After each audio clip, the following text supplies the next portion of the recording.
Good morning. Let's talk about my birth story. I've literally been so excited to share this with y'all. Before I get into it, it was a very positive experience. I feel like I want to share that because I didn't like watching the negative stories just because of my anxiety and everything. And number two, it did not go as planned at all. I didn't really have a huge plan, but it wasn't in the plan to get induced due to preeclampsia. So a little background, my blood pressure was completely normal during my whole pregnancy. It was like 105s to 110s. I also had like 0 complications during my pregnancy. Anyways, I went in for my 37-week checkup and my blood pressure was 120 something, so it was like a little higher than it was. But that night after my appointment, I was like doing stuff around the house and my feet got really swollen after like 30 minutes and I just felt weird, so I took my blood pressure and it was right on the cusp of being too high. I told my OB and she was like, okay, just call us back if it gets above 140 overnight. So long and behold, the next morning the same thing happens and I check my blood pressure and it's 148 over something. It's above the 140. I call my OB and she's like, okay, we're gonna want you to come in for a blood pressure check here. I went in that afternoon and they checked it there and it was still high. One of my OBs came in and was like, we're gonna send you in to be induced. I was 37 weeks and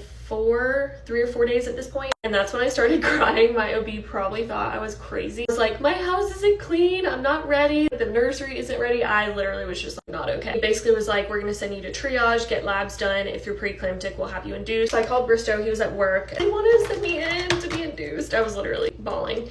I was triaged, I got my labs checked, turned out I was preeclamptic, and they wanted to induce me. And I cried again when they told me that. They ended up admitting me, putting me in a room, starting the whole induction process. I was not dilated when I got there. I was literally 0 centimeters dilated, so that also really freaked me out. Started off giving me Cytotec, which is a pill, and it's supposed to ripen my cervix up. For me, the Cytotec worked really, really well, and they said it worked kind of too well. It made me have like a ton of contractions, and I wasn't really dilating that much. Baby was fine during the whole time though. So halfway through the night, we did switch to Pitocin, which literally did nothing. I actually took a nap on it. I felt nothing. And they explained that it was because my cervix like wasn't ripened enough. I don't know if I'm getting any of this right. If you're an L&D nurse and I sound really stupid, just feel free to educate in the comments. So at this point, it was 12 hours later, it was 8 a.m. and there was a new doctor on and he wanted to try Cytotec again. I thought the contractions beforehand were painful, but from this point on, like, they were very painful. I did not ask for an epidural soon enough. I really downplayed my pain level just because that's who I am. I should not have done that. Bristow was literally so frustrated with me. Every time they would come in, I'd be like, oh, I'm fine. It's not that bad. At this point, I'm 1 centimeter dilated. They wanted to do a Foley balloon and I said, absolutely not until I get an epidural. I was really scared of that pain, honestly. So I got the epidural. They placed the Foley balloon, which I did not feel anything they were doing down there. After the epidural, it worked perfectly. They started Pitocin 3 hours after the epidural. They came in and checked me one time and my water had broken and I was 6 centimeters dilated, which was just amazing to hear. It was right before shift change. I loved all my nurses, but she was like, okay, we're having this baby tonight. We're gonna get you on the peanut ball. We're gonna flip you side to side. So they did that.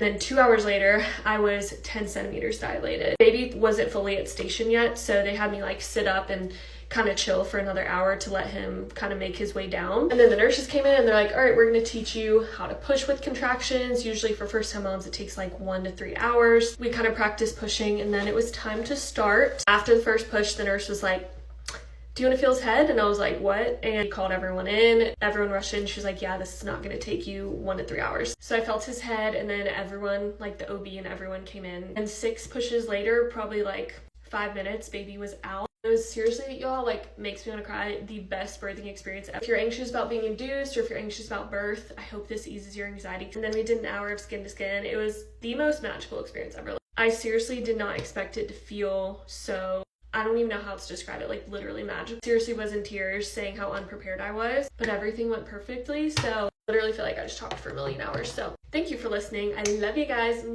Bye.